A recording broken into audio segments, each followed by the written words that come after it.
Shawara, Pubiene, me, I know. The Campiana way, do ya, ain't yellow, limb, baby, gray thing. Oh, the candy low she did.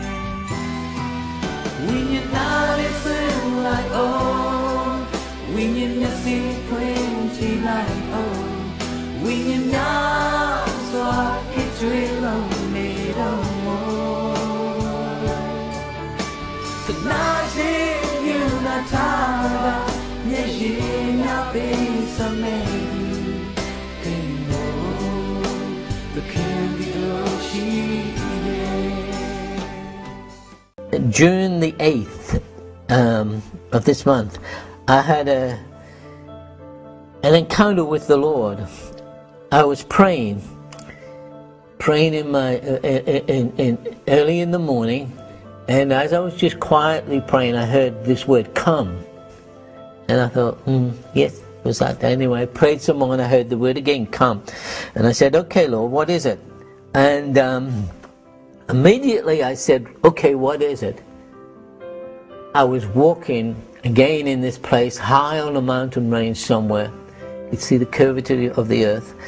But I was walking towards a garden, and we walked towards this gate, and the Lord was walking fast, and so I had trouble keeping up with him. And I said to the Lord, "Lord, why are you walking so fast?" And he looked at me, and he said, "Because time is short." Tell the people, time is short. We arrived at this gate, which was like an old wrought iron gate, which had a lock on it, which he opened and walked inside. I followed him into that, and as soon as we walked through this gate, we were in the most beautiful garden I had ever seen. It had waterfalls everywhere. It had ponds with fish in them. The foliage, the trees, the grass, everything was perfect. It was like unearthly would be the word to describe it. And there were angels flying overhead in formation, a bit like formation, like you see geese flying overhead. And they were worshipping, and everything that they touched in their worship responded to their worship. And I said, "Lord, what is this place? Where are we?" And he said, "You're in paradise." "It's my intention," he said, "that my people have access to this place while they are still living on the earth." This is what, he said, the Apostle Paul talked about in Hebrews 12:22-24. Talks about coming to Zion, the city of the living God, and spirits of just men made perfect, that realm of the Spirit. And he said Paul had access to this realm while still on earth, and he came here many, many times. "Does not my word say," he said, "that in the last days my sons and my daughters shall dream dreams and see visions?" You see, in visions, he said, and in dreams you can enter this place. The limitations are with my people, they are not with me. There was an abundance of fruit trees. There was a river, which had many tributaries. And it wasn't a broad river, but it would seem to be very deep.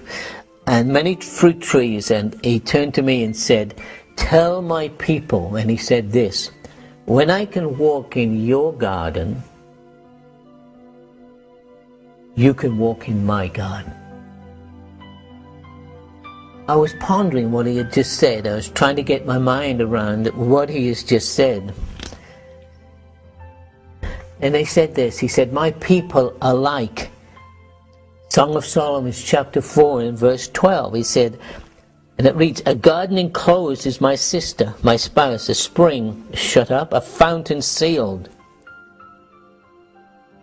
While I was still pondering what he had just said, everything started to grow dim, and I found myself back in my home.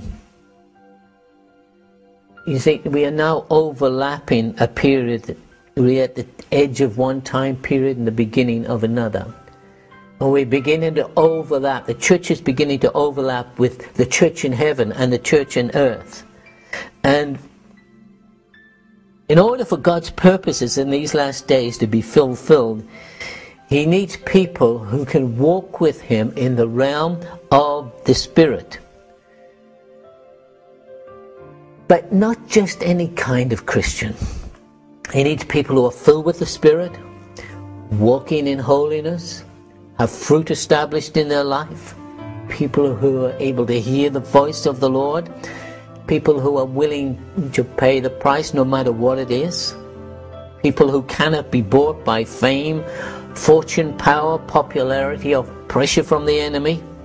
They cannot be sidelined through criticism or trouble or tribulation or even tragedy. Their only desire is to do the will of God. Now, in other words, people who are of a pure heart. Song of Solomon chapter 4 and verse 12 says, "A garden enclosed is my sister, my spouse. A spring, but it's shut up. A fountain that is sealed." Now, Solomon was describing us, God's people, as a garden. That's how God sees our heart. That's how God sees our inner man, as a garden. And He describes the content of this garden in the Song of Solomon chapter 4 and verse 13. He said, first of all, he said in verse 12, he said, the problem is your garden is closed, the fountain is clogged up, I can't get into your garden, it's sealed. Then in Song of Solomon 4 verse 13 says, your plants are an orchard of pomegranates, pleasant fruits, camphire with spikenard and saffron, calamus, cinnamon, with all trees of frankincense, myrrh, aloes, with all chief spices.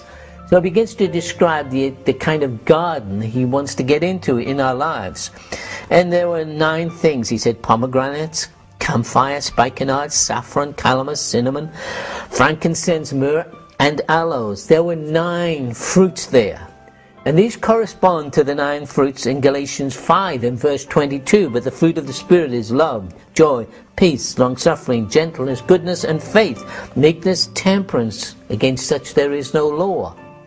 See, God looks inside of you for a garden that has the right kind of fruit, certain plants which represent, as it were, the fruit of the Spirit. See, in Song of Solomon chapter 6 and verse 2 it says this about the Lord, my beloved has gone into His garden to the beds of spices to feed in His garden. The Lord said, if I can tell my people, if I can walk in their garden, they can walk in my garden.